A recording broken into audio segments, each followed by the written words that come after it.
I feel like it's necessary to have premarital counseling because there are people that go through it without and be like, yeah, we're fine, we're okay. No, you're not. You don't know everything. That's what really keeps us God-centered is that, okay, let's go back in the Bible and see what it says. Question getting married young. I don't believe it has an age to it. I believe it's a maturity thing, and I believe it's an obedience thing. You never know everything. Right. You can open the Bible and read the same verse every single day for a month, and God will reveal something different every single time. What would you say is like the biggest challenge that you guys have had in your marriage? If we're being completely transparent, it's probably sex.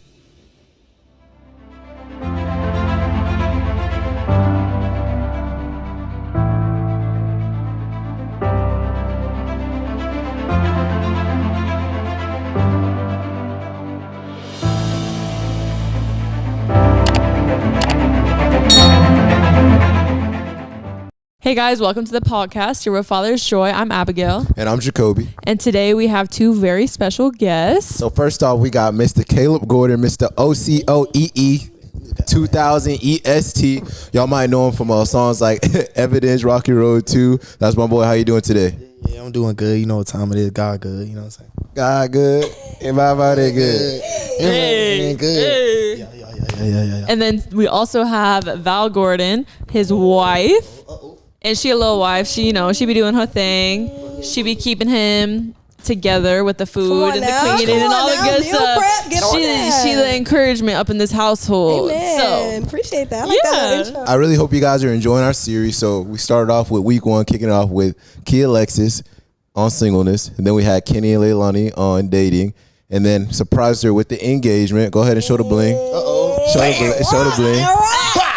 And now we about to wrap up this series today with marriage. So we figured they're close friends of ours. Let's have them on. Let's get to it. Yeah, so we're going to do some questions. So just answer honestly. Do whatever the Spirit leads you to. Oh, yeah, lie on the Christian podcast. I'm a cap on this Christian podcast. And we got this recorded. All right, so the first question we have is a lot of people have a stigma on getting married at a young age. How do you feel about this being that you got married you were age 20 and Caleb, you were 22, right? Yeah, I was 22. Yeah, so what's your perspective on that? First of all, man, they lying on us. What? Because we ain't even do that. I'm like, what? Nah, we got married at a young age, but it was just like we didn't want to wait till we was like really old. Okay, wait, because I have an answer for that. Oh, she got the answer. I have an answer. She was teacher's pet. As I was talking. Oh, go ahead. I'm gonna let you cook. I'm gonna let you cook. Let him cook. We got married at a young age because when you're younger, it's easier to grow with somebody than it is when you're older. Because when you're young, you get to see everything. And you get to build it up longer, except for like, and not saying nothing towards the people who get married older. We just wanted to find it when we were younger because we feel like we get to spend more time with each other. And we ain't trying to waste time being in the world because it's bad out there. I be seeing people be getting done crazy. And I'm out the streets forever, hung up my jersey. Like, it's hung up forever. I don't want to be in the streets. It's terrible in them streets. Tell them about them streets. And then I'm not finna tell them about them streets. They know that's a mess already. I want to go towards the question that you were saying for other people that question getting married young. I have a few things to say. One, I don't believe it has an age to it. I believe it's a maturity thing, and I believe it's an obedience thing. I believe if you're tapped in with God's word and you're listening to what he's telling you to do, if he's saying you're ready, if you filled yourself up with the word enough to where you know what it is to be a wife, what it is to be a husband, and you feel like you're ready to complete all of those tasks the Bible tells you have to do, I believe you're ready to be married. So I don't think it has an age limit on it necessarily. I believe it's just those things that have to be intact. She went crazy on that. She went crazy. Stop playing with her. So Nom. I know a lot of people when they're young, they think that they can do it on their own. I think it's important that people go to premarital counseling. Facts. And some people think they just go without it. And you guys been through premarital counseling. What's your best advice on that? Should people do it or should people not do it? And why not? And how has it impacted good. your marriage, like as a That's whole? good. That's Like a great before question. marriage and then now that you're in marriage, like still having those counselors in your life, That's good. Facts. Go That's a ahead, good question. I'm going to answer that. So what happened was, Why are you holding it like that? Man, I ain't gonna lie, bro. If we didn't do premarital counseling, we probably wouldn't be here. Because having somebody to not only premarital counsel you to make sure that you're ready is important. It's also important to have somebody after you're married, because it's so much stuff in marriage that you think you're ready for it, but you're not ready for it. Because there's so many scenarios and situations that happen that you don't prepare for and nobody talks about. Especially in my culture, when I grew up, nobody talking about how to do marriage. You just get married and then something happens and then my parents end up divorced. I don't know how that happened. But it's just like, you don't see like, this is how you do marriage. This is what you need to get ready for. This is what you need to prepare for. I feel like people prepare you for everything else but marriage. You know, so having those marriage counselors, calling them in the midst of a situation or argument, like, that's clutch. We be snitching on each other. We be like, yo, Mr. Andy, what do I do? Because she had did this. And then he be like, yeah, you got to chill. I be like, and then she be... She be texting. No, first of all, shout out to Miss Christie. I love you so much. I be calling her in boohoo tears almost every time. I guess I gotta call her with praise reports every once in a while, because every time I call her, I be in tears. But let me go back to your question. Let me go back to your question. Here's why I feel like it's necessary to have premarital counseling, because there are people that go through it without and be like, yeah, we're fine, we're okay. No, you're not, because there are certain questions that you don't know to ask your partner until they're in front of you and your counselor's making you ask your partner that. Facts. There were so many things that I didn't think was necessary to know about Caleb before we got into marriage, because I'm like, oh, it's no big deal. But everything is exponential when you get married. Everything is bigger than what it was when you're dating. Facts. So that's number one. I feel like questions that they would ask you are very important towards your marriage. And then two, always, like Babe said, you have someone to kind of bring you back to who you were before you had an issue when you have a counselor, because sometimes you can't guide yourself back to how you were before. You literally can't, because emotions take over you. You're overbeared, and now you can't even act on your own.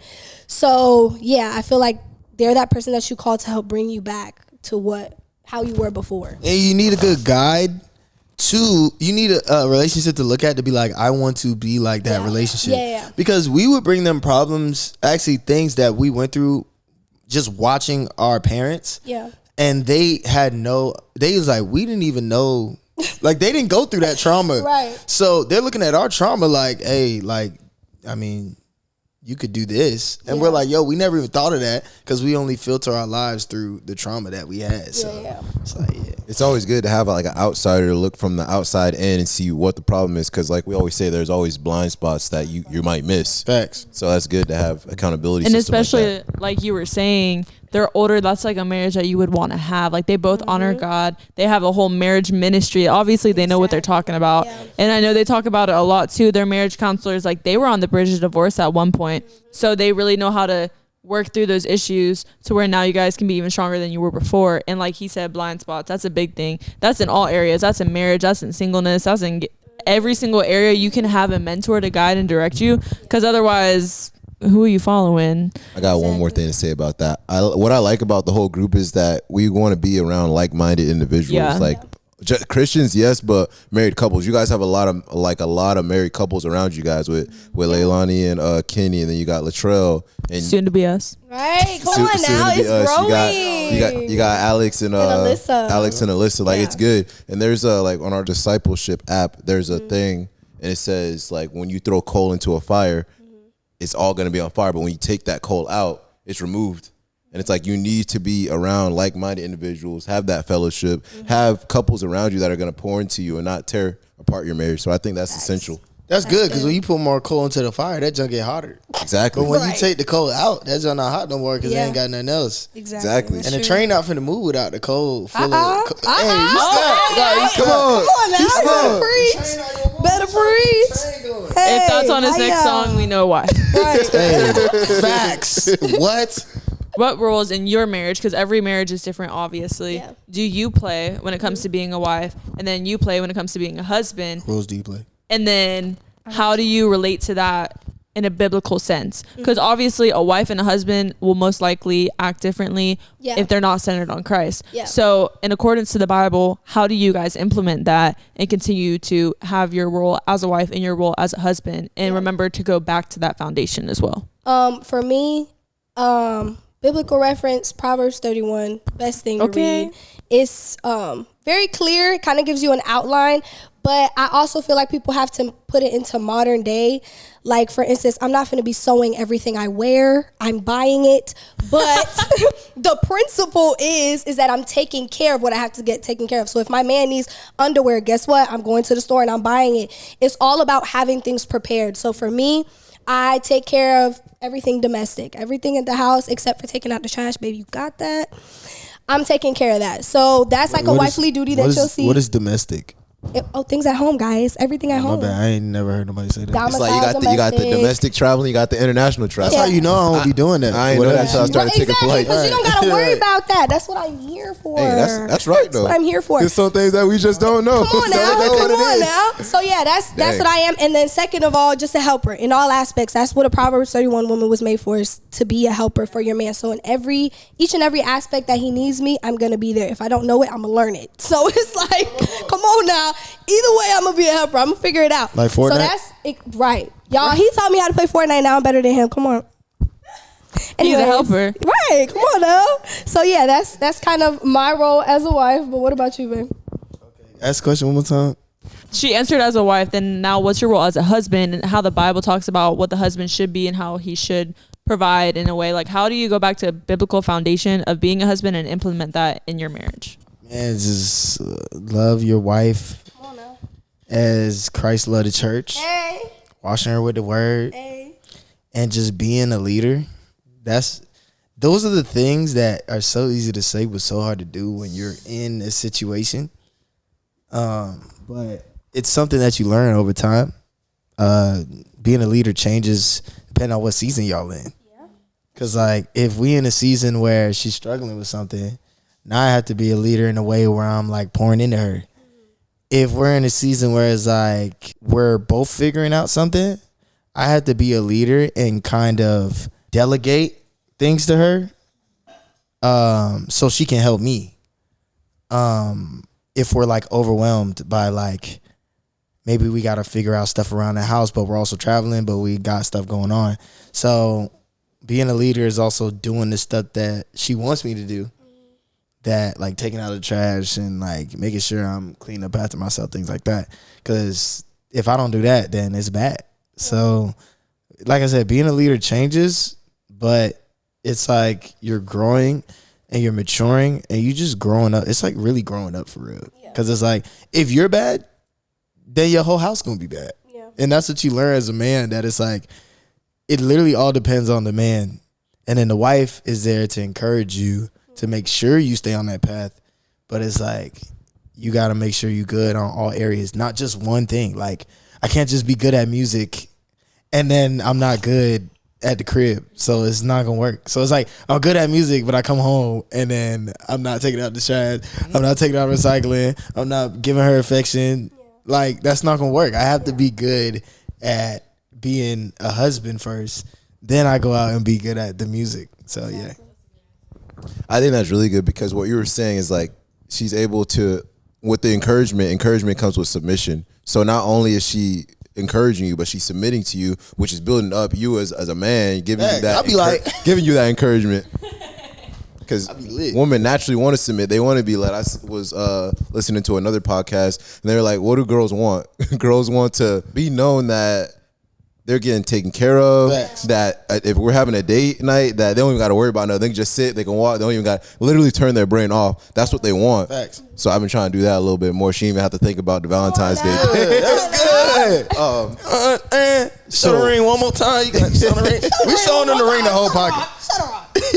So one thing I'm really curious is about, with the influence that you have and such a busy life and everybody's hitting you up, how do you balance in your marriage? How do you balance work life with your love life, knowing that there's phone calls you got to take, there's social media videos that you got to make? Like, what's your perspective on that? Balance, okay, I got to give Val some attention. And what's your perspective on, okay, I understand that's the lifestyle he has. How can I adapt our relationship and still not take away from it? That's a good question. All right, go ahead. Man, that's a good question, bro. I feel like for me, the navigation starts with knowing that if I give myself allotted time, I can get it done. But if I don't give myself the time, it's never gonna happen. And if I push it back, that means I push back time with her. So it's like another thing is growing up, because if I know I wake up early in the morning, she doesn't. I don't be like, oh, at first I was like, oh, she don't wake up as early as me. But I'm like, yo, that's amazing, because I get all my stuff done. And then by the time she up, I done had a whole day. So it's like I use that to get my stuff done. And then when she wake up, we do what we need to do. And it goes into the nighttime where we do things together and we get ready for bed and things like that. But it's like I don't wait. Like I used to just wait and procrastinate. But it's like if I wait and procrastinate, then it all goes back on me. It's like I can't be mad at her that she's asking me to do other things now. And I have something that I should have did yesterday. I just need to move it. And that's another thing. Instead of saying, oh, I didn't get to it today, I just push it to the next morning. And I'm like, okay, I'm going to do this tomorrow morning. If I don't get it done in the morning, I'm going to do it tomorrow morning. Or I'll talk to her. I'll be like, yo, babe, I need to do this at this time. And sometimes I tell her a week in advance now. I'll be like, yo, this is going to happen this day. When we went to all those concerts that day, I was like, yo, this day we're going to go to 2 concerts. Yeah. And then she got ready for it. So it's like preparing her for that. But it's just being on time and being responsible, because it's like it shouldn't get to the point where she's asking me to be around and I can't be around. I want to build my life to where I can almost leave my stuff and just come to her when she wants me to chill with her. And that's why I always build it to where everything is passive. Like I'm not worried. If I don't do this right now, I'm good. If I'm doing it, it's extra, because I did everything I need to do in the morning. So yeah, that's good. Come on. That was great, actually. That was really good. Question. I had to unpack that. It's a good question. It's a great question. I think for me, it comes with a lot. For starters, I think God had to work something in me first, and that's probably selflessness. Because being with Caleb, it's like great purpose comes with great sacrifice at the end of the day. Like I have somebody that got a lot he has to deal with, a lot he has to burden with. So it's like the same way he has to, I have to too. So it's like I have to understand that there will be moments that, yeah, I may want to cuddle for 30 minutes, but he's on a work phone call. And that's okay. And it's like, because I know at the end of the day, if I talk to him, I say, babe, I would like to have a 30-minute cuddle session. He's going to be like, okay, babe, I can have it at this time. But I got to be okay with that, because first he's respecting me by at least letting me know when I can have it. You know, it's not like he's neglecting it completely. So, yeah, selflessness was something I had to learn. But then also boundaries. Like after a certain hour, he doesn't take phone calls no more. Like it's just us time. Like put your phone down. It's me and you right now. So that's one. In the morning when we have breakfast together. We are not eating separately. We are not doing this and you over there and I'm over here. No, we're going to be together, because we have to, like he was saying, delegate, but time. We have to delegate time to each other, and we have to respect that. Like we can't just be switching it on each other without letting each other know. So yeah, putting aside the time and learning to be selfless, because you know, we all have a ministry, we have a calling, and it's going to take other people to do that. So there's going to be time that he has to dedicate with other people, and I have to be okay with that. So it's like learning how to not just be roommates. Like y'all are a marriage, you know, y'all are one. And that goes back to how the wife is supporting the husband. Like you're helping him by doing that. Like, okay, we're going to eat this time. You're delegating it. So he's like, okay, I know now what to do.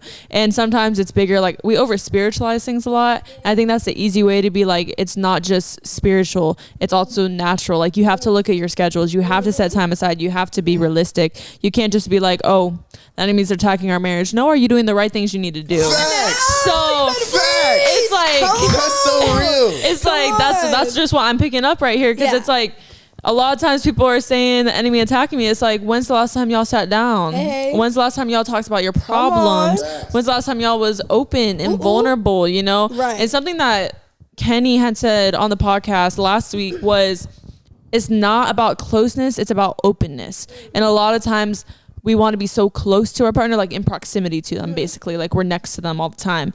But it's more about openness. It's more about how transparent can you be? How open can you be? Because that's how problems are resolved. If you're like, okay, this is the time I'm taking a call, but at this time I can be there with you. Right. Now that gives you like, okay, I'm assured. I know now I can go do what I need to do. If you need to go run errands, you can go run errands. You know, it's all about communication. That's the biggest thing. Yeah, that's good, because we have those times where she'll be like, she got to go do something, or I'll be like, I got to go do something. But it's communication, because if I tell her I'm going to do something, I don't give her a time, it's a problem. Yeah. But now I'm learning, it's like, I'm learning more about time, because I'm like, I can't. I'm like, hey, I'm going to the gym.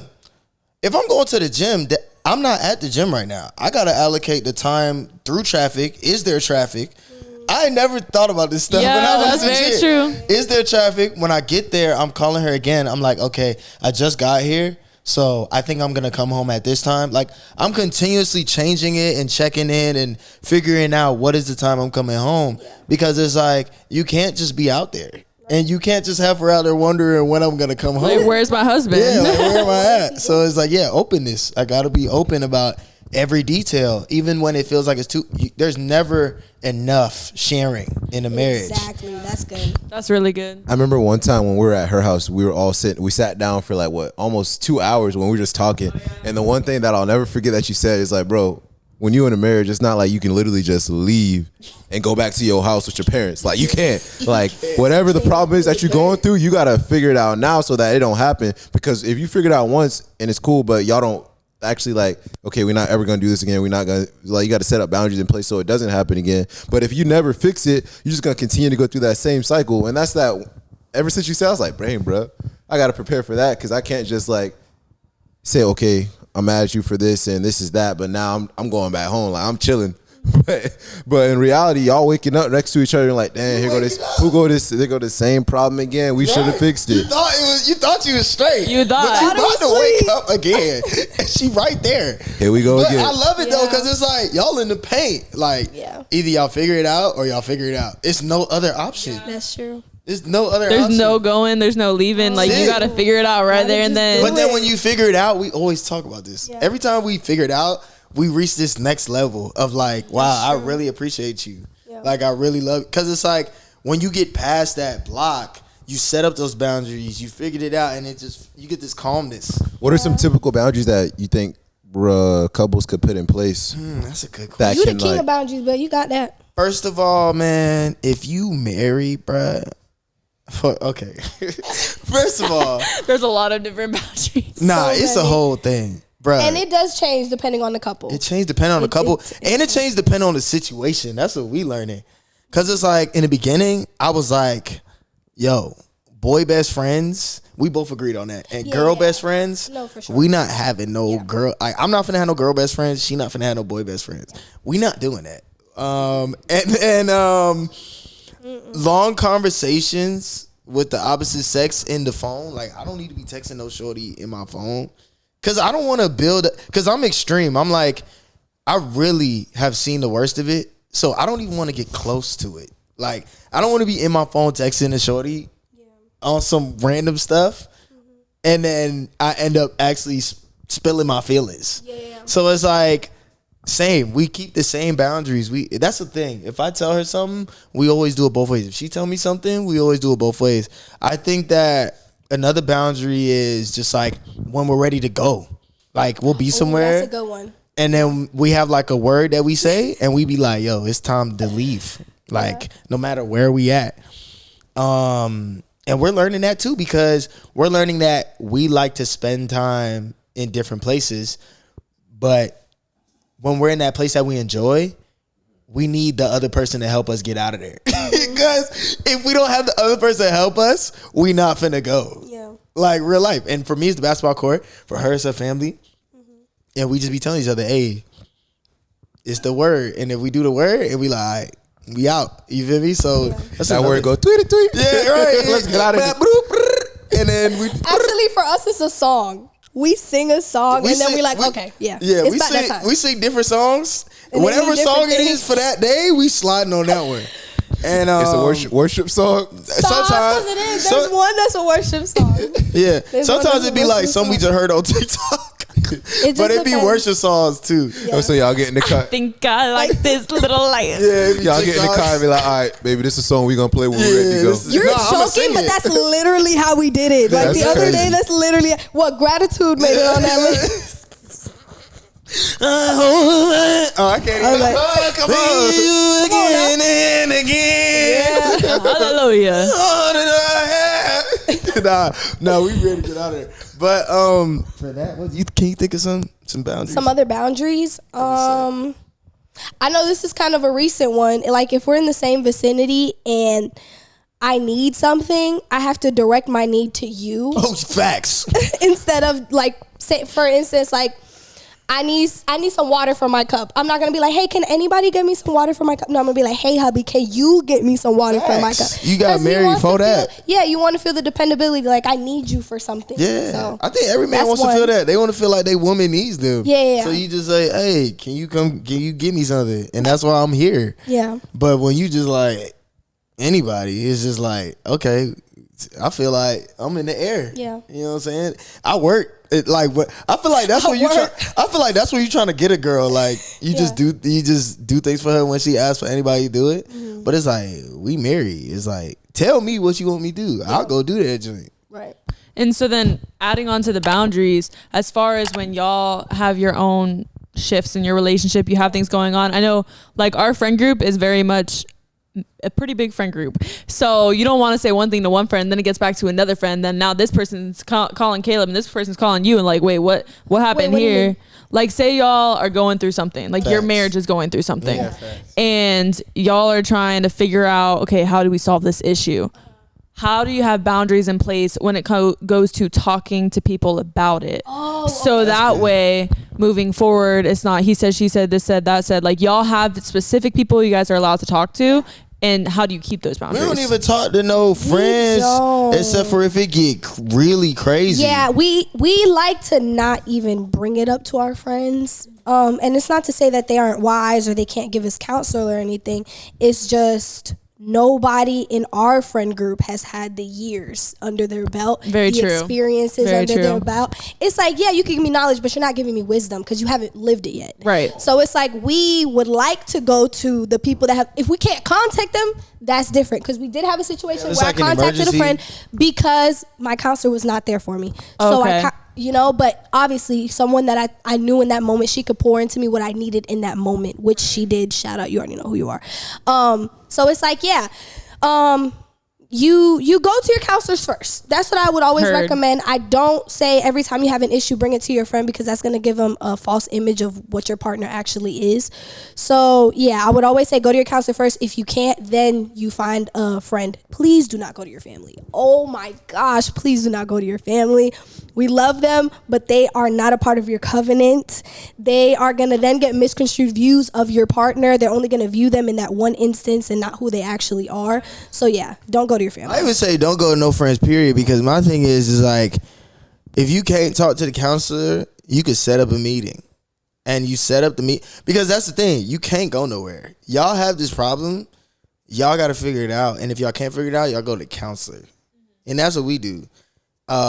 We have that conversation. Even if she talked to her friend, I come back to her and be like, babe, next time, go to the counselor, because that's for both of us. It's not like we demonizing each other. When we go to the counselor, they come with they married couple, and we sit with us as a married couple, and we go back and forth like that. They hear my side, they hear her side, and they give us both a solution. When she calls somebody on the phone and she talking to somebody on the phone, it's one-sided. So it's like you always want to keep it both sides, because you don't want it to feel like this person is doing all these things to me. When we go to the counselor and we give one side and another side, they be like, we both tripping. Every time. They be like, y'all both tripping. Y'all need to do this. Every time. But when you go to one person, it's like, oh, no, he tripping. See, now it turns into a whole situation. And that's why I was like, yo, let's go to the counselors if we can't figure it out. And you know what? Actually, lately, we just been figuring it out. Like, we'll sit here for hours if we need to and just talk the whole time. Because it's like, you want to be able to figure it out, because your person not going nowhere. You're going to have to go to sleep with this person. So you might as well talk that joint out, because it's just miscommunication. And when you start learning it, we start figuring it out quicker. Like, now we're like, okay, we have something that we disagree with. We start talking, and now we take less and put less emotions in it. We'll be like, okay, we can have this conversation and we can move on. So we can have this conversation and we can go eat. We can have this conversation and go somewhere, because we not stuck on the situation no more. And it's like, you don't have to go to your counselors for every single thing, because at the end of the day, your counselors are great and it's amazing to have them, yes, but they're not going to be able to talk to you every single day and every single disagreement and every single argument. Like, you have to be able to do what you signed up for. Facts. I mean, like, That's good. when y'all got married, you signed up for that, you know? Yeah. And so you have to be able to stay true to that covenant through better and through worse. Like, you have to sit down and figure out the conflict and communicate and hear both sides. I mean, even us, we're not married yet. We on the way, though. Praise God. Amen. But it's like every single time we've had a conversation where we sit down and we really evaluate each other's feelings, it's always been glory to God. Yeah. Like, we're starting to implement this thing where every single week we sit down and we're like, okay, what did you do good? What did I do good? What did you do that I did not like? What did I do that you did not like? And then we talk about, okay, how can we grow? And it's helped a lot, because then that week you're thinking about that one conversation, and then when you do something that you mentioned in that conversation, you're like, oh shoot, wait, let me back up. We literally talked about this and that I need to do better on this. Nice. Like, for me, I'm not gonna lie, sometimes when I'm frustrated, I be like, ugh, like, I just get so mad. Like, I'm like, bro, what the heck, can stuff just work. And sometimes I will take my anger out and don't even realize I do it, but I'm starting to catch on those cues more and like bite it in the butt and be like, yo, babe, I'm sorry. I recognize it though. And I'm starting to recognize it. Great. Like, I'm starting to see it. And that's like growth, because if you have a conversation now throughout your week, you start to realize where you mess up, where you have those flaws, and now you can better communicate. And same with him. Like, if he will do something that he messed up, he's like, dang, I really did just talk about that. Yeah. Hold up, my bad. I'm sorry. Get that plank out my eye. Right. Get that plank out his eye. So I'm not gonna lie, that literally just happened today. And I was literally doing a shoot, and she was getting frustrated because she was on the phone trying to just take care of personal business. So I was like, you know, for my story, I like to get behind the scenes to show that I'm working. So I walk up to her, because she usually do it, no problem, just smile, sure baby, I'll do it for you. So I walk up, I was like, can you do it? I was like, all right, well, here. She's like, yeah, I'll do it. I'm annoyed. I was like, all right.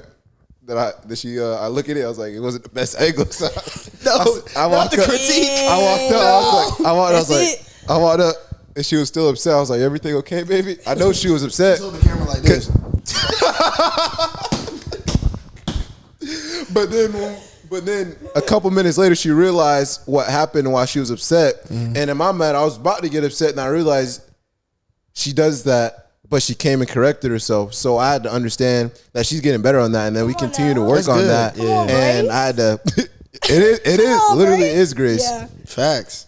Lately, she's been saying we want to go on more dates. Let's be intentional with our dating. And I know there's a phase where you go from talking to dating, and dating is literally just getting to know somebody. Mm-hmm. How would you say dating is different from marriage? Like, are you guys intentionally dating? Because I feel like once you get into that marriage phase, you're never going to stop dating. It's literally, you guys are continuing to date on that journey. You got to make time to do stuff. Like, literally, bruh, we literally have to make time for ourselves, because if we don't, we not finna do it. Because you get comfortable. You get in the same house with somebody, in the same place. You like, yeah, I'm just with this person.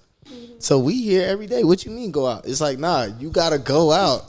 Facts, you comfortable. Like, you gotta do it. Like, what are we not doing? Let's make a plan. Like, and then one thing you realize is when you actually go on that day, you're like, oh, that was actually kind of fun. Let's do it again. Every time. Bro, we literally go out and we're like, yo, this is lit. I feel like I'm seeing her in a new light every time we go out.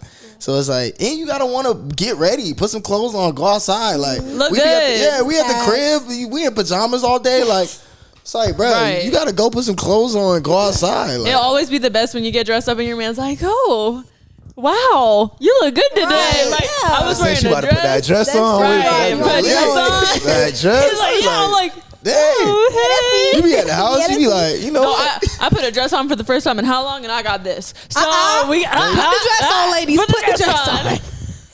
Go on dates while you married. You have to. Y'all both come from two very different cultures and two very different backgrounds. So when y'all came together as one, how did you adapt and adjust to that? Because I know for us, like us two very different cultures, very different backgrounds. Yeah. And that's been something we've really had to learn, especially proceeding into engagement. Like, we've had to really sit down and have conversations with each other's families and understand each other's perspectives. I've had to have conversations with his family and vice versa, so they understand the culture we grew up in. So like, if I give a half hug, it's because I grew up like that, you know, versus a whole hug. That's also how his culture is. And it's nothing against them. It's just, how do you honor each other's cultures while being a part of it? Because as the two become one, you now are in that culture as well. I would say one thing, because we experience the same thing. We do have very different cultures. I say time and grace. Time and grace. Fair. are very much needed because you cannot expect someone that has been doing something for 20 years of their life that in a week they're gonna change. So it's like, first, isn't that crazy? Like, you want them to change in a few days. Like, we had so many false expectations on that. Like, he wanted so many things and I wanted so many things to be done, and I'm like, I want it now. It just doesn't make sense. Why do y'all even do that? And they're like, because we've been doing it. And it's like, you can't expect anything different. You got to have time, and you over communicate what you do want, because at the end of the day, you're starting new standards. You're starting new traditions. And it's like, as long as you continue to talk about that, hey, your family did this and my family did that, but our family is going to do this. Facts. So it may take time, but this is what we're going to do. You know what I'm saying? Facts. Yes. You snap. Pastor? Now, preach. Hey, she said everything. But yeah. No, really adapting between cultures. That's what she said. We not trying to figure out when her parents want me to speak Spanish so bad. They really do. We just got married last year. I look at them like, I'm sorry, I'm not finna speak Spanish. Yeah, right I'm not trying to. I'm on Duolingo though, and I'm learning. Yeah. Even though we went to DR, I still was speaking English because you're not finna throw me in no country and I'm finna switch with my whole lingo.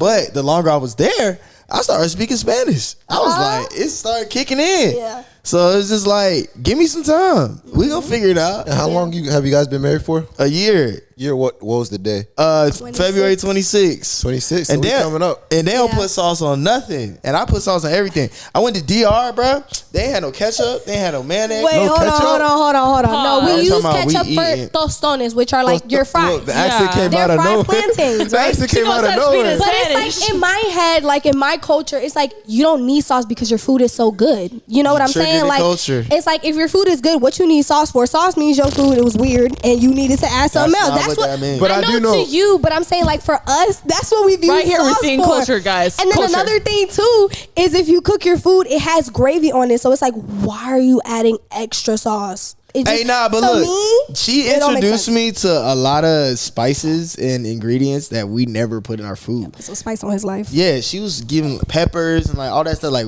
she be saucing up the eggs crazy. I know y'all be seeing her on Instagram, but like, she be saucing up the eggs crazy. I was like, bro, I just put like salt and pepper on my eggs. And she got the whole joint. And I'm like, y'all really season your food really good.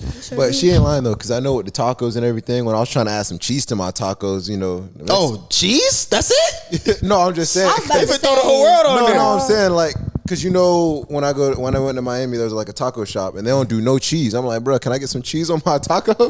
They're like, we don't do that. And it's just like you were saying, it's like disrespect to even want to add something to what people have. Yeah. Bruh, nah, bro. Sauce be busting, bruh. So that's how we grew up, bruh. Barbecue sauce, sweet and sour sauce, all type. Man, I went there. I had to make my own mayo ketchup. No, we use mayo ketchup. I had to make my own though. I had to get the ketchup packet, get the mayo packet, and then put it together. Gotta do what you gotta do. But you gotta do what you gotta do, because I can't just be eating chicken. Oh, another thing, they be eating chicken with no rice. Wait, what? No, Just that's chicken. our main meal. It's chicken, rice, and beans. No. But sometimes they be eating chicken like with nothing. Oh, bear. Like, It's called pica pollo. It's like fried chicken. You get it on like a little stand, but they normally only sell fried chicken and like tostones, fried plantains. But we don't have rice because it's like a fast food. You don't have rice at McDonald's. Like, that's how we view it in DR. Every time I see chicken, I think rice. But like I said, we adapt and then we change and we grow. And I know how her culture is. She know how my culture is. Now let me say though, at their wedding, that food was busting though. Oh, yeah. That I food didn't went even crazy. eat. I didn't eat at It my was own crazy. wedding. I ate that joint was crazy. That food was gas. We had Jamaican and Dominican food. It was everything. Wait, crazy. It was all when the you above. combine them both, it's amazing. What? Just like us, you know what I'm saying? You know what I'm saying? Combine that. Oh. Had to get that. As far as honoring families, that's exactly what we talked about at church on Sunday. Our pastor was talking about the honor code and how every single different culture has an honor code and you have to respect that honor code. And he said the one country that doesn't have an honor code is America. But if you go to any other country, there's an honor code. There's a certain way that things are done. Like if you go to like Iraq or Iran, there's certain places. If you go to Dominican Republic, there's certain things that you are to do. Like I know, especially in the Hispanic culture, there's a lot of like one side cheek kiss thing, like the like hey, say hello. But it's when you not say hello. OD. It's not OD crazy. It's not but OD. you better say hello. But you better say hello. Because if you don't, to it's a everybody. problem. Like it can't be a general. it's disrespect. It's like, no, I can't even get a second year of time. Right. Like, that's how they look at it. Facts. Versus other cultures are not like that. Like my family, they could care less. Right. Bro, like I could walk up in that house and go straight to a room and they'd be like, cool. Hey, like that, they literally don't care. Yeah. But that's just like how I grew up, and it's just dependent on the culture. But going into a marriage, as you learn the culture, like you said, grace, that's a big thing. Grace, understanding that we've been doing this our whole life, so that's what we're used to, and adapting to it and being willing to adapt to it. I think that's the key with marriage, with any type of relationship you have to adapt to it and be willing to sacrifice what you grew up with to adapt to the person that you are now giving your life up for, you know? Because Christ says to honor your wives and give yourself up for them, just as Christ did the church. And it's vice versa. We're supposed to do the same. We're supposed to live selflessly for our husbands. So if that's the case, you have to adapt to it and give up yourself and be willing to go above and beyond to adapt into that culture. And so I like what y'all said on that. But moving forward, how would you say y'all have built a foundation on Christ, and what has been the biggest things y'all go back to and keep that relationship centered on Christ? Together or separate? Together, like as a whole, both of y'all. We always make sure we're learning, because we don't want to be like we know everything about everything, especially about God. Like just because we got saved and we got married don't mean now we know everything about God. Facts. It's like we still trying to figure out everything about God and how to apply them into our daily lives. Yeah. And go back to the same stuff that we were watching before to really relearn it. Because just because you learned it at one point in time doesn't mean you can't go back and relearn something. The same topic, but it means different because we're married now. So we'll hear something and we'll be like, wow, now I have to relearn this again. Yeah. And we remind each other all the time of the principles that we started when we first got married. Yeah. And every night we're always something's playing. Either a sermon or just like something that's teaching us something. We're reading a book. Right. We're in a book right now called His Needs, Her Needs. Y'all need to read that. And how to affair proof your marriage. Yeah. That y'all need to tap in with some books. Don't ever stop reading books. Go back to the books you read with your spouse. Because it's like you don't know everything. That's what really keeps us God-centered, is that we always on that type of time where we're like, okay, let's go back in the Bible and see what it says. Are we always checking each other, sharpening each other like, oh, but it says this. Does it say that in the Bible? And then we go look at it, you know? So it's like, that's what keeps it in the center, is that we focus on the individual too. Yeah, because not only do we just have our stuff together, but you better be in the word by yourself too, because you still an individual. At the same time, I'm a man. I got to figure out things about men. She's a woman. She has to learn things about being a woman and being married. Yeah. Or just being a woman, period. Because if she becomes a better woman, if I become a better man, we have a better marriage. Yeah. So, to piggyback off what you were saying, the word of God is living. So there's always going to be a different revelation, even if you're reading the same thing. So, yeah, like you said, we have to always be okay with not knowing everything. So yeah, like you were saying, I feel like we're always in a place where we know we can do better for our marriage. So we're always constantly looking for better ways to new things to be better in our covenant. So yeah, that was good. Oh yeah, and prayer and worship. Oh my gosh, worship is 24/7. For me especially, worship is 24/7. At every point of every day, I'm pretty sure I have music playing. And I think that goes back to just having a heart of humility. Like, that's the foundation of all of it. Like, Jesus came and he served, but he had a heart of humility while doing it. Like, he was humble enough to come down to earth and give himself up for us, for our sins. Yeah. And that proves, like, we have to have that same humble heart. And that's what it's about, because you never know everything. Right. You never know everything about the Bible. You never know everything about marriage. Like, you can open the Bible and read the same verse every single day for a month, and God will reveal something different every single time, because his word is sharper than a double-edged sword, able to pierce between bone and marrow, which means that there's going to be new revelations, there's going to be new discoveries. Like how you interpret David and Goliath when you're little sitting in a Sunday school class to how you interpret it now is two completely different things, because you get to actually understand, okay, who is the Goliath in my life, or what is the Goliath in my life, what's the circumstance, what's the situation that I'm fighting, and how can I rise up and be a warrior, although I feel weak, to do what God has told me to do. Yeah. Versus when you're a little kid, you're like, oh, stones, and hit Goliath, and he fell, and he was tall, and like you don't think about the deep stuff. Yeah, you don't think about it. Yeah, and so it's like really allowing yourself to go deeper in the word and to discern it more and allow the Spirit to guide you as well. Like if you just read the word, but the Spirit ain't operating, like how are you going to receive revelation? So you got to pray before you read and be like, God, reveal to me what you want me to hear and allow me to see your truth within it and give me revelation in my own life or give me revelation to pour into someone else. Cause not always is it for ourselves. Sometimes sometimes what you receive is meant for him. Yep. And sometimes what he receives is meant for you or it's for a friend or it's for something else, you know? Yeah. So definitely.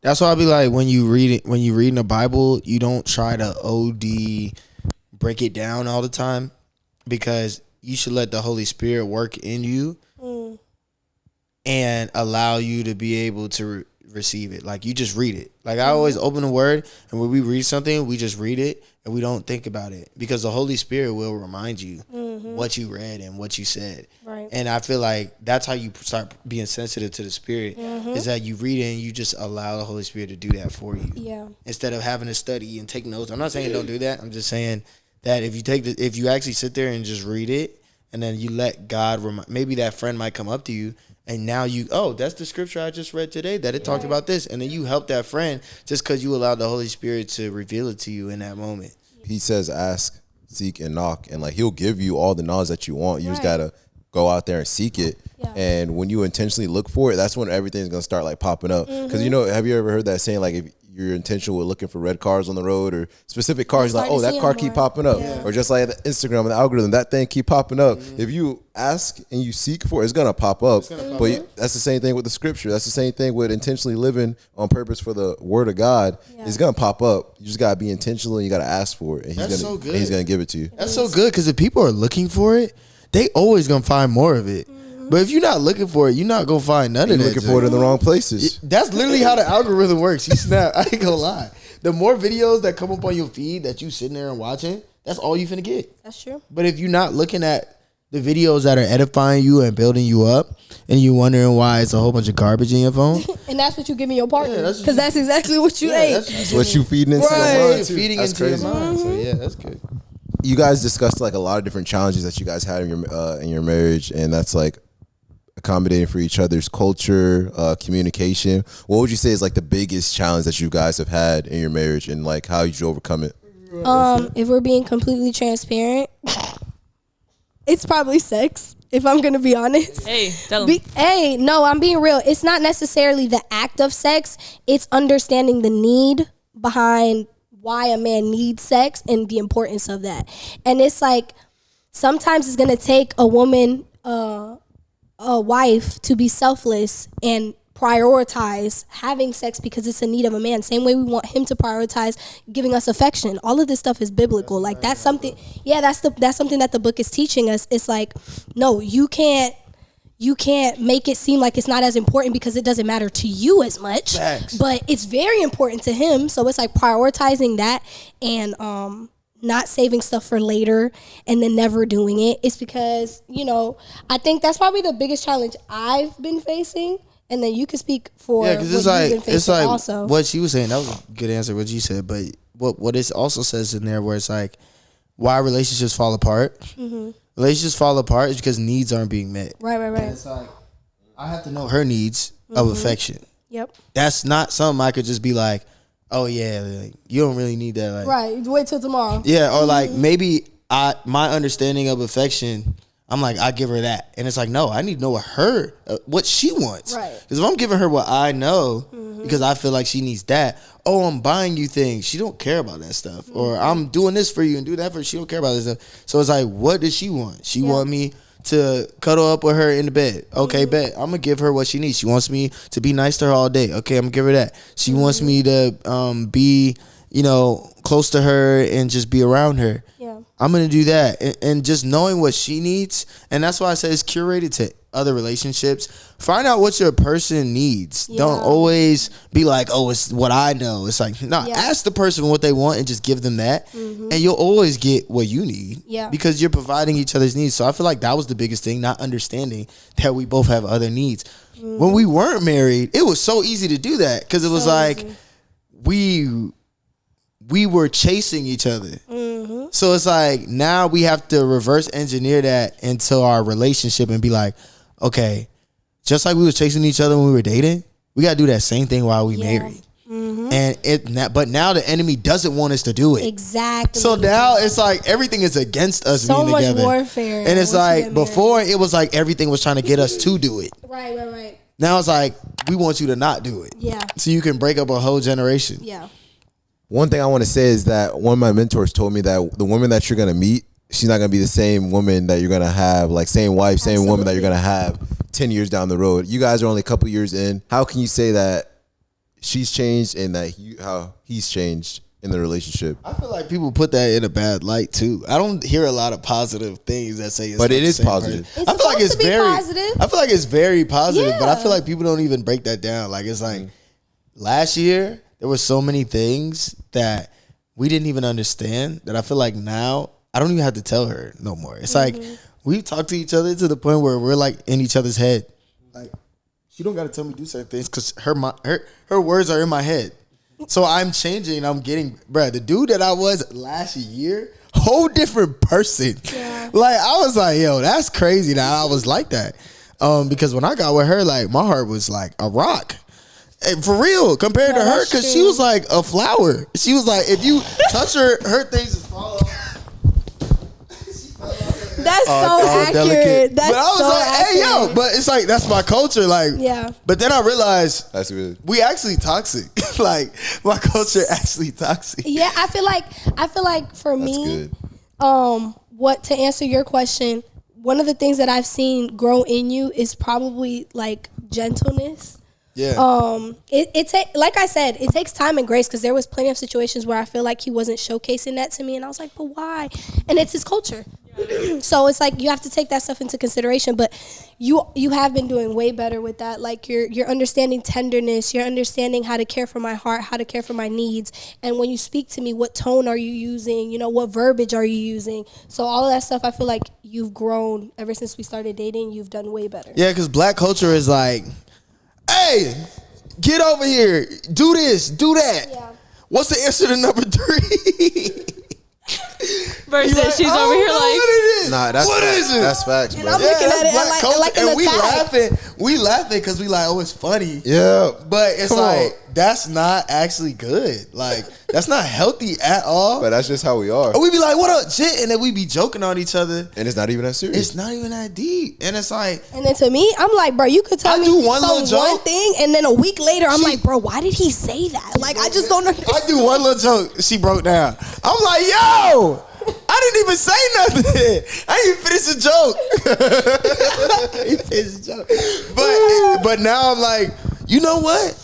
I actually been looking at my friends, and my friends be like, they don't like that either. Yeah. So I'm like, oh, so this is something I just wasn't aware of. That's real though, because that's one thing we had to adjust to when we first get, and still till today. But she's gotten, bruh, like we were saying with the question, like that's not gonna be the same person that you know when you meet them. It's gonna be a whole different person. Every day I look at her, I was like, bro, that's not the same girl that I met at a youth camp. Like it is not the same girl. can't be. It's a woman now. So, Hey. but yeah, I forgot where I was going. but like, complimented That boy her. really Like, Nah, what was I about to say though? no, but you were talking about how, Oh yeah. yeah, Our like, keep it jokes. up. Our Like, jokes. our jokes. Like I would joke OD sometimes. I'm like, okay, maybe that one was kind of bad, but it wasn't really that bad. But it kind of was that bad. So I had to apologize. But it was some points where she was shut down because the joke was terrible. But I'll be like, bro, it's not that bad. But now I look back, Bro, because to us, Some of we them used was to, we used to grill. Like, Yeah, we no. used to cook jits. Real. So it's like when we joke, it's like,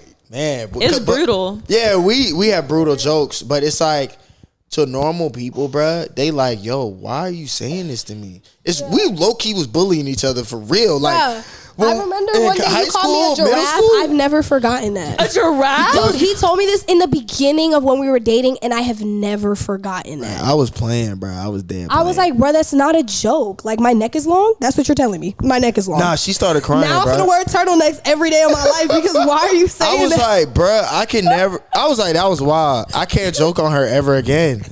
Cause nah, for real. I was like, I can't joke on her ever again. Cause if I do, it's gonna like really hurt her. But I think it's like learning what jokes are okay and what jokes aren't. Because like that's something that we've adapted to. Because I can take some here and there, like that's fine. Like I'm good having a good laugh here and there, you know, especially when we competitive or doing some type of game or something like that. But there's some where I'm like, okay, that was too far. You know, like that was, if you're coming at my character, if you're coming at anything about who I am, that's where it becomes a problem. You're not a giraffe. You're not a giraffe. Thank you. And but it makes sense though, because it's reconciliation. I the like to way see y'all grew up, you know, it's the way y'all are used to and accustomed to. And me, I mean, heck, my brothers, they like that. I'm not gonna lie. So I am used to that, but from the person that I love and that I want to marry, that's where it hurts more. Because if it's someone like my brother, I'm like, whatever, it's my brother. It's my brother. Or if it's like a friend, it's like, whatever. But if it's a person that you are going to marry and be with the rest of your life that knows you like no one else knows you besides the Lord, then you're like, oh, wait. What's wrong with me? Because they see the most vulnerable parts of you. Exactly. So it's like, dang, you're taking that for granted. Facts. You know what I'm saying? So that's. But it's a balance too, because like I remember I went in her house. Like I was like, I'm not joking on her ever again. I made it up in my mind, bro. I go to her house, bro, and her brother's like, this food's trash. But I know he's joking. She know he joking. I'm confused. Because I'm like, if I would have said that, it would have broke the whole house. Yeah. And that's why I was like, all right, it's a balance. Because you know how to take a joke. But the thing about a joke is you got to know when someone is playing. And that's what I'm learning. I'm like, okay, you got to know when I'm playing. Because your brother say something, and it's like, ha, key. And I'm like, that would have hurt you, though. I would never say that. By the way, I would not have been offended if you said that. Because that's funny. I just don't like when you take jokes too far. She would have been offended if I would have been like, this is trash. Because I've done jokes that was in that ballpark, and I couldn't do them no more. So I'm like, I'm not doing that because she don't know when I'm playing. That's what she would tell me. That's good. But I would see her with her brother. I've seen her with her brother. And I'm like, nah. I know you can take a joke. So we got to figure out the balance of the jokes. But you know what? I haven't even been trying to be on her like that. And then she's just adapted. So it's grace also. It's like you can't think somebody's going to change in a minute. Right. She getting out of that mindset of, oh, I don't want this person to hurt me and things like that. This is a person I know and love. And now we're friends. You know, and this feels like a friendship. Like we can joke and we can do all these things now. Because we just been married longer. And it's like the longer you with somebody, stuff just don't be OD anymore. Also, you just get to know them, though. As generally just get to know them. So you know what hurts them, you know what they like. Exactly. And then you know what you got to cater to. Exactly. There you go. Long you with get somebody. Some bad catering ratings if you fold. Facts. You going to get there. But that's definitely what it is. So before we wrap up, because somehow we're already at an hour. That's crazy. That went so fast. We have one more question, and this is one that we be asking everyone because I think we actually realized this from your relationship. So I'm gonna give you a backstory on that. I remember that. Oh Lord. So when we went to, they used to do a little basketball league together, Caleb and Kobe, and we went out to dinner afterwards with them, and then we were in their car and we were just listening to music that they had been creating together. And it was like songs that Val and Caleb did together. And we're like, that's so cool that their ministries go together. And we're in the car and having a revelation. We're like, wait, their ministries go together. Wait, our ministries go together. Wait, God is so intentional. Facts. And so it was just like really cool because we're realizing that when God puts that person in your life who's going to be there for the rest of your life, he's going to be intentional. Because not only are you a great helper when it comes to like domestic stuff, but like you do music too, and that's your gifting. Thanks. Like that is what God has implemented in you. And for me and Jacoby, it's like I do content creation, he does content creation, I do editing, he helps like with all this stuff. He's taught me so much. Like I was doing podcasting, before he was even in it, and then he rose up to be a part of it too. And so it's like our ministries just go together seamlessly. Nah, because this is crazy. No, it's this crazy. Is insane. I wish This y'all could is see. We next got level. like 50,000 This is- cameras Bruh, around this us is right now. This is the Lord. I'm about to get Yeah. the cameras. Like, This man said provision. This is literally the Lord, like, because me with the podcast equipment, him with the cameras, like all this stuff, it just went together works perfectly. seamlessly, and we didn't even realize glue. it and step back and look at it until after that double date we had with y'all. Yeah. And so my question is, because God intentionally puts people together with their purpose, calling, and their ministry, just like your music, what has been the biggest blessing in your marriage? The biggest blessing. What's the biggest blessing? I think it's probably that we made the right decision to put purpose over pleasure. Because when you're picking a partner, a lot of people pick them based on pleasure. It's like, what do you look like? What can you bring to the That was table? good. Wait. Pause. Run it back. Say that again. Perfect. What? When you're picking a person, it's important to put purpose over pleasure. Wow, you snap. You went So, crazy. and actually, Mike Todd says it. Mike Todd, I think he has a whole sermon on it too. But it's so good because it's like purpose is everlasting, you Facts. know? Yeah. And it's just like pleasure and looks, all of that stuff fades away. But what do you have at the end? And it's like for us, the biggest thing. Nothing at the end. Exactly. For us, the biggest thing that we have is our ministry. Like we both love the same things. We can sit down and worship together. We can sit down and make music that glorifies God together. All of that stuff literally is what is glue. Nah, it's to our fire covenant. because you don't even understand how much you need somebody like that until you realize that y'all see the world the same way. Well, not the same complete way. Right. But like if y'all are in the same arena, certain things you do is not weird. Right. Like us doing vocal warm-ups is not weird. Like when she's doing it, okay, she's about to go sing. While I'm doing it, okay, she knows I'm about to go in there. So it's like the things that we do in our worlds, they're not weird anymore. To somebody else would be like, why do you do that? That's so weird. Why do you? It's like you don't get judged by the person because y'all are in the same place. We both like High School Musical. Right. Like I could not talk to any of my previous boyfriends about why you watching High School Musical. I don't want to watch that. That's weird. Because they was Look, just Kobe one of them. He get convicted. Nah, I like the second one. I like the second does one. like the Sweet. second I like the whole Hey. thing. I like the so summertime. good. All the way through. That's because you like music. That's the same thing with photos. You remember when I was like, but I wonder if other couples take photos like this. We'll literally be driving. I'm like, look, baby, that's a good spot we can take No, some we photos. literally yesterday. We don't do that. We be driving, like we were going to my little brother's basketball game yesterday, and it's a bunch of back roads, so it's like fields and fields. We're like, oh, that'd be a good place for content. Oh, that'd be a good place for photos. Y'all That'd be a likes fire that. place for this. And then like even when it comes to like podcasting and stuff, we're like, oh, that's a fire thumbnail. Ooh, you should do this to the thumbnail. Oh, okay, we should do that to the thumbnail. That's Oh, cool. wait, we should also do this. And like thinking of all these different things. And even when it comes to podcasting, like the topics, like we be sitting here like, ooh, relationships, dating, singleness, engagement, marriage. Like these thoughts are just coming out. It's like and an out. EP. It's everything. Y'all like, dropped the album. it's everything. Like it's so cool. And one thing that I said on the podcast that we got engaged on before we got engaged, you know, I said a lot of times the person that God puts in your life, it'll kindle that flame in you to do more of your purpose pretty much. That's And it's very like true. you might not even know that that So gift true. is inside of you until that purpose comes, until that person comes along and they Facts. push you toward your purpose. Like I did not know I could edit the way that I edit now. Like he can vouch Facts. for me. He can vouch Big for facts. me. Right. Big Facts. facts. Like 6 months ago, it took, bro, the first podcast you and I ever did together with Emily and Kenny, it took me 7.5 hours to edit that podcast. Hey, now she out here editing I on edited the. a whole podcast in like an hour. Now she Hey, out yo. here editing on the Come on, car. growth. Hey. An hour is crazy. Because it's like he taught me things that I didn't know, and I was like, okay, true. And then I'm over here like, and now I sometimes help him with it. Yeah, Come bro. on We was now. literally driving today. I was like, dang, I gotta head to this shoot, but I kind of want to edit. You can do this for me. She's like, yeah, I got you, I baby. got you. Same thing. I'm about the same thing. You probably taught her so much with the music. I'll be Bruh, like, hey, can you upload this video for me? Facts. And same, she don't even need me to record with her at the house no more. She just set it up. Yeah, I do. Big I do my move. thing. I do Just my thing. I do record my her thing. joint. Yes, sir. So we appreciate you guys coming on. We course. appreciate you guys watching to the end of this video. And one thing I just want to say is, like we said with Alexis' video, we just want to know testimonies that have come from this, how we can pray for you guys, and anything. And else. recommendations for next series, because I'm sure we're gonna have them on again sometime. I mean, Facts. these are homies for real. We're Like, coming back. They were at the engagement firsthand. They saw it in 4K. 4K. Man, let me tell you, this man was Jacoby, dope. bro. This man had the master plan, bro. And the master fold. And the master. He did both. He folded Yo, chill and out. he had the plan. But we ain't gonna talk about the We fold. ain't gonna talk about it. Bro, this man had the whole setup. This man had it looked like a podcast that was happening. Had the lake. It was a podcast. It was a podcast. That's a whole finesse. And then the lake in the background, like and the highest quality podcast I ever seen in my life.